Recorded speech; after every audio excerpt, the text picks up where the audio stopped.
ಎಲ್ಲರಿಗೂ ನಮಸ್ಕಾರ, ಶುಭೋದಯ, ಶುಭ ಬೆಳಗು. ಇವತ್ತಿನ ಬಹಳ ಮುಖ್ಯವಾದ ವಿಚಾರವನ್ನು ನಾನು ಈ ಮೀಡಿಯಾ ವಾಹಿನಿಯಲ್ಲಿ ಮಾತಾಡ್ತಾ ಇದ್ದೀನಿ. ಅದು ನಿನ್ನೆ ಕಾಂಗ್ರೆಸ್ ಹಿರಿಯ ನಾಯಕ ದಿಗ್ವಿಜಯ್ ಸಿಂಗ್ ಅವರ ಹೇಳಿಕೆಯೊಂದಕ್ಕೆ ಸಂಬಂಧಪಟ್ಟದ್ದು. ಈ ಕಾಂಗ್ರೆಸ್ ಪಕ್ಷಕ್ಕೆ ಬೇರೆಯವರು ಸೋಲಿಸುವ ಅಗತ್ಯನೇ ಇಲ್ಲ ಅಂತ ನನಗೆ ಭಾಳ ಸಲ ಅನಿಸುತ್ತೆ. ಅವರೇ ಸೋತ್ಕೋತಾರೆ. ಅವರ ಬೇಜವಾಬ್ದಾರಿತನದ ಹೇಳಿಕೆಗಳು, ರಾಜಕೀಯವನ್ನು ಅರ್ಥ ಮಾಡಿಕೊಳ್ಳದ ಬಾಲಿಶ ನಡವಳಿಕೆಗಳು ಕಾಂಗ್ರೆಸ್ ಪಕ್ಷವನ್ನು ಈ ಸ್ಥಿತಿಗೆ ತಂದು ನಿಲ್ಲಿಸಿವೆ. ಹಾಗೆಯೇ ಭಾರತೀಯ ಜನತಾ ಪಕ್ಷ ಅಧಿಕಾರಕ್ಕೆ ಬರೋದಕ್ಕೆ ಇವರ ಬೇಜವಾಬ್ದಾರಿತನೂ ಕಾರಣ ಅಂತ. ಆ ಜವಾಬ್ದಾರಿಯನ್ನು ಹೊರಲೇಬೇಕು. ನಿನ್ನೆ ಹಾಗಿದ್ರೆ ದಿಗ್ವಿಜಯ್ ಸಿಂಗ್ ನೀಡಿದ ಹೇಳಿಕೆ ಏನು? ಅದು ಸಂಜೆಯ ಹೊತ್ತಿಗೆ ತೀವ್ರ ವಿವಾದವನ್ನು ಸೃಷ್ಟಿಸಿಬಿಡ್ತು. ಅವರು ಪಾಕಿಸ್ತಾನದ ಪತ್ರಿಕೋದ್ಯಮಿಯವರ ಒಬ್ಬರ ಜೊತೆ ಮಾತನಾಡ್ತಾ ಸಂದರ್ಭದಲ್ಲಿ ಆಡಿರುವ ಮಾತು. ಅವರು ಏನು ಹೇಳಿದರು? ಜಮ್ಮು ಮತ್ತು ಕಾಶ್ಮೀರದಲ್ಲಿ ಏನಿದೆ ವಿಶೇಷ ಸ್ಥಾನಮಾನವನ್ನು ಹಿಂಪಡೆದಿರುವ BJP ತೀರ್ಮಾನವನ್ನು ಅವರು ಟೀಕಿಸಿದರು. Okay, fine. ಆ ರಾಜಕೀಯದಲ್ಲಿದ್ದು ಪ್ರತಿಪಕ್ಷವಾಗಿ ಟೀಕಿಸ್ಬೋದು. ಆದರೆ ಅದರ ಜೊತೆಗೆ ಅವರು ಇನ್ನೊಂದು ಮಾತನ್ನು ಹೇಳಿದರು. ಕಾಂಗ್ರೆಸ್ ಪಕ್ಷ ಅಧಿಕಾರಕ್ಕೆ ಬಂದರೆ ಈ ವಿಶೇಷ ಸ್ಥಾನಮಾನವನ್ನು ರದ್ದುಪಡಿಸಿರುವ ಕ್ರಮ ಇದೆಯಲ್ಲ, ಅದನ್ನು ನಾವು ರದ್ದುಪಡಿಸ್ತೀವಿ ಮತ್ತು ವಿಶೇಷ ಸ್ಥಾನಮಾನವನ್ನು ಮತ್ತೆ ಕೊಡುವ ಬಗ್ಗೆ ನಾವು ಚಿಂತನೆ ನಡೆಸ್ತೀವಿ ಅಂತ. ಈ ಹೇಳಿಕೆ ಎಷ್ಟರ ಮಟ್ಟಿಗೆ ಸರಿ ಅನ್ನೋದು ಒಂದು ವಾದ. ನಾನು ಅವರ ಹೇಳಿಕೆಯ ಉದ್ದೇಶವನ್ನು ಪ್ರಶ್ನಿಸ್ತಾರೆ. ಹಾಗೆಯೇ ಅವ್ರು ಹೇಳಿದ ಇನ್ನೊಂದು ಮಾತು, ಜಮ್ಮು ಮತ್ತು ಕಾಶ್ಮೀರದ ಜನರನ್ನು ವಿಶ್ವಾಸಕ್ಕೆ ತೆಗೆದುಕೊಂಡ ತೀರ್ಮಾನ. ಅದು ಕರೆಕ್ಟ್. ಯಾವುದೇ ರಾಜ್ಯದಲ್ಲಿ ನೀವು ಒಂದು ತೀರ್ಮಾನವನ್ನು, ಮಹತ್ತರ ತೀರ್ಮಾನವನ್ನು ತೆಗೆದುಕೊಳ್ಳುವ ಸಂದರ್ಭದಲ್ಲಿ ಆ ರಾಜ್ಯದ ಜನರನ್ನು ವಿಶ್ವಾಸಕ್ಕೆ ತೆಗೆದುಕೊಳ್ಳಬೇಕು. ಯಾಕೆಂದರೆ ಒಂದು ರಾಜ್ಯ ಅಂದರೆ ಕೇವಲ ಭೂಮಿಯಲ್ಲ, ಅಲ್ಲಿಯ ಜನರನ್ನು ಒಳಗೊಂಡಿದೆ. ಆದ್ದರಿಂದ ಈ ತೀರ್ಮಾನವನ್ನು ತೆಗೆದುಕೊಳ್ಳುವಾಗ ಜಮ್ಮು ಮತ್ತು ಕಾಶ್ಮೀರದ ಜನರನ್ನು ವಿಶ್ವಾಸಕ್ಕೆ ತೆಗೆದುಕೊಳ್ಳಬೇಕಿತ್ತು ಅನ್ನುವ ದಿಗ್ವಿಜಯ್ ಸಿಂಗ್ ಅವರ ಮಾತನ್ನು ನಾನು ಒಪ್ತೇನೆ. ಆದರೆ ಇದರ ರಾಜಕೀಯ ಪರಿಣಾಮದ ಬಗ್ಗೆ ನಾನೀಗ ಮಾತನಾಡೋದಕ್ಕೆ ಇಷ್ಟಪಡ್ತೀನಿ.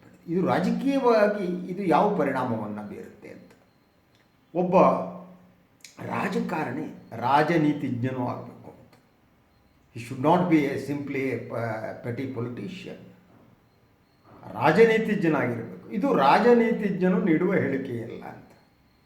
ಕಾಂಗ್ರೆಸ್ ಪಕ್ಷ ಇಂತಹ ಹಲವು ನಾಯಕರುಗಳನ್ನು ಹೊಂದಿದೆ. ಅವರೇ ದೊಡ್ಡ ಸಮಸ್ಯೆಯಾಗಿದ್ದಾರೆ. ಅಂತಹ ಸಮಸ್ಯೆ ಆದರಲ್ಲಿ ಈ ದಿಗ್ವಿಜಯ್ ಸಿಂಗ್ ಕೂಡ ಒಬ್ಬರು. ಅವರು ಆಗಾಗ ಇಂಥ ಹೇಳಿಕೆಗಳನ್ನು ನೀಡಿ ಕಾಂಗ್ರೆಸ್ಗೆ ಸಮಸ್ಯೆಯನ್ನು ತಂದುಕೊಡ್ತಾರೆ. ಅದೇ ರೀತಿ ಮಣಿಶಂಕರ್ ಅಯ್ಯರ್ ಕೂಡ ಅದೇ ರೀತಿ ಮಾಡಿದರು. ನಿಮ್ಮ ನೆನಪಿರ್ಬೋದು. ನೀವು ಇಂಟೆಲೆಕ್ಚುವಲಿ ನೀವು ಮಾತನಾಡುವುದು ಬೇರೆ, ಒಬ್ಬ ರಾಜಕಾರಣಿಯಾಗಿ ಮಾತನಾಡೋದು ಬೇರೆ, ಒಬ್ಬ ಪತ್ರಕರ್ತನಾಗಿ ಮಾತನಾಡೋದು ಬೇರೆ. ರಾಜಕಾರಣಿಗಳ ಭಾಳ ಉದ್ದೇಶ ಅವನಿಗೆ ಮತ್ತೆ ಅಧಿಕಾರಕ್ಕೆ ಬರಬೇಕು ಅನ್ನೋದು ಭಾಳ ಸ್ಪಷ್ಟತೆ. ಹಾಗಂತ ಅವರ ನಂಬಿಕೆಗಳನ್ನು, ನೈತಿಕ ಮೌಲ್ಯಗಳನ್ನು ಬಿಡಬೇಕು ಅಂತ ಅಲ್ಲ. ನೀವು ಏನನ್ನು ಮಾತನಾಡ್ತಾ ಇದ್ದೀರಿ? ಈಗ ದಿಗ್ವಿಜಯ್ ಸಿಂಗ್ ಹೇಳಿಕೆ ಬಗ್ಗೆ ಮಾತನಾಡೋಣ. ಅವರು ನಿನ್ನೆ ಈ ವಿಶೇಷ ಸ್ಥಾನಮಾನವನ್ನು ಬಗ್ಗೆ ಏನು ಪಾಕಿಸ್ತಾನ ಪತ್ರಕರ್ತರಿಗೆ ಪ್ರತಿಕ್ರಿಯೆಯನ್ನು ನೀಡಿದರು. ತಕ್ಷಣ BJP ವಕ್ತಾರ ಸಂದೀಪ್ ಪಾತ್ರ ಈ ವಿಚಾರವನ್ನು ತೆಗೆದುಕೊಂಡರು ಮತ್ತು ಕಾಂಗ್ರೆಸ್ ಮೇಲೆ ಹಿಗ್ಗಾಮುಗ್ಗಾ ಜಾಡಿಸೋದಕ್ಕೆ ಪ್ರಾರಂಭ ಮಾಡಿದರು. ಹಾಗೆಯೇ ಸಾಮಾಜಿಕ ಜಾಲತಾಣಗಳಲ್ಲೂ ಕೂಡ ಕಾಂಗ್ರೆಸ್ ಪಾಕಿಸ್ತಾನದ ಪರವಾಗಿದೆ ಅನ್ನುವ ಒಂದು ವಾತಾವರಣವನ್ನು ಸೃಷ್ಟಿಸುವ ಯತ್ನ ನಡೆಸಲಾಯಿತು. ಇದು ಪಾಕಿಸ್ತಾನದ ಪರವಾದಂಥ ನಿಲುಮೆ ಆಗಿರಲಿಲ್ಲ. ಜಮ್ಮು ಆ್ಯಂಡ್ ಕಾಶ್ಮೀರದ ಜನರ ಮನಸ್ಥಿತಿಗೆ ಸಂಬಂಧಪಟ್ಟದ್ದು. ಅವರನ್ನು ಇನ್ವಾಲ್ವ್ ಮಾಡ್ಕೋಬೇಕಾಗಿತ್ತು. ಆದರೆ ಅದು ಯಾವ ರೀತಿ ರೂಪವನ್ನು ರಾಜಕೀಯವಾಗಿ ಪಡೀತು ನೋಡಿ. ಫರೂಕ್ ಅಬ್ದುಲ್ಲಾ ಕೂಡ ಈ ಒಂದು ಹೇಳಿಕೆಯನ್ನು ಸ್ವಾಗತ ಮಾಡಿದ್ರು. ಕಾಂಗ್ರೆಸ್ ವಾಪಸ್ ಬಂದರೆ ನಮಗೆ ವಿಶೇಷ ಸ್ಥಾನಮಾನವನ್ನು ಕೊಡ್ತಾರೆ ಅಂತ.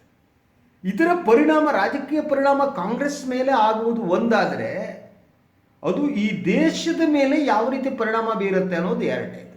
ನಾನು ಎರಡನೇದನ್ನು ಮೊದಲು ಚರ್ಚೆ ಮಾಡ್ತೀನಿ.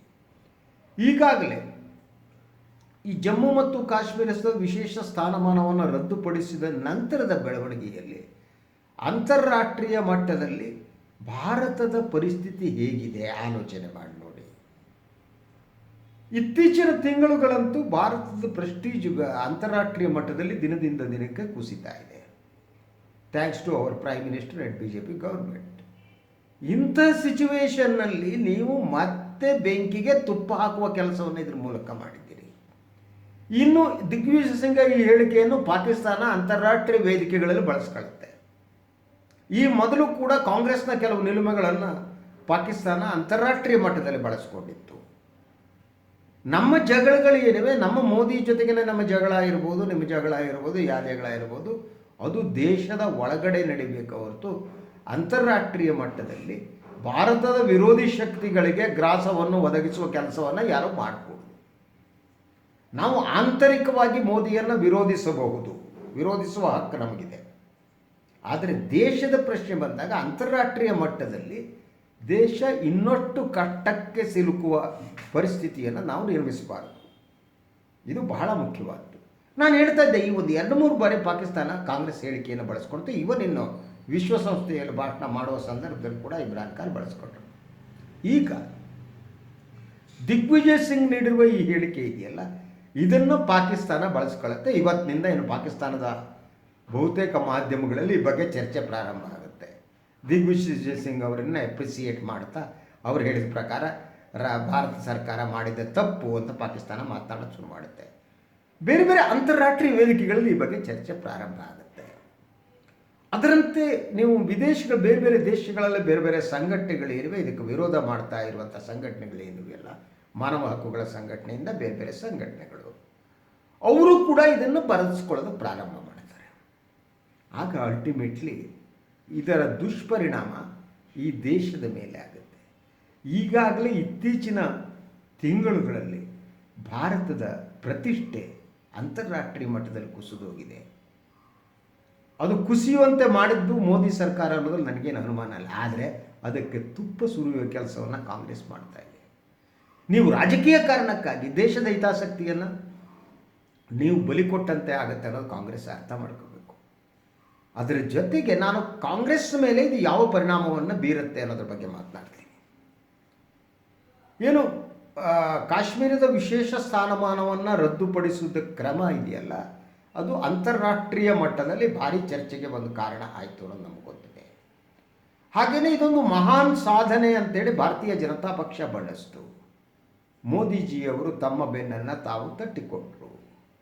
ಈ ದೇಶದ ಜನ ಏನು ನಂಬಿದ್ರು ಅಂದರೆ, ಜಮ್ಮು ಮತ್ತು ಕಾಶ್ಮೀರ ಭಾರತದ ಭಾಗ ಆಗೋಯ್ತು ಅಂತ ಅಂದ್ಕೊಂಡ್ರು. ಆದರೆ ಭೂಭಾಗ ನಮ್ಮದಾದರೆ ಇಡೀ ಭಾಗ ನಮ್ಮದಾದಂತೆ ಅಲ್ಲ ಅನ್ನುವ ಸೂಕ್ಷ್ಮತೆ ನಮ್ಮ ಬಹುಸಂಖ್ಯಾತ ಜನರಿಗಿರಲಿಲ್ಲ. ನೀವು ಜಮ್ಮು ಮತ್ತು ಕಾಶ್ಮೀರದ ಜನರನ್ನು ಹೊರತುಪಡಿಸಿ ಜಮ್ಮು ಮತ್ತು ಕಾಶ್ಮೀರದ ಸಮಸ್ಯೆಯನ್ನು ಬಗೆಹರಿಸೋದಕ್ಕೆ ಸಾಧ್ಯ ಆಗಲ್ಲ.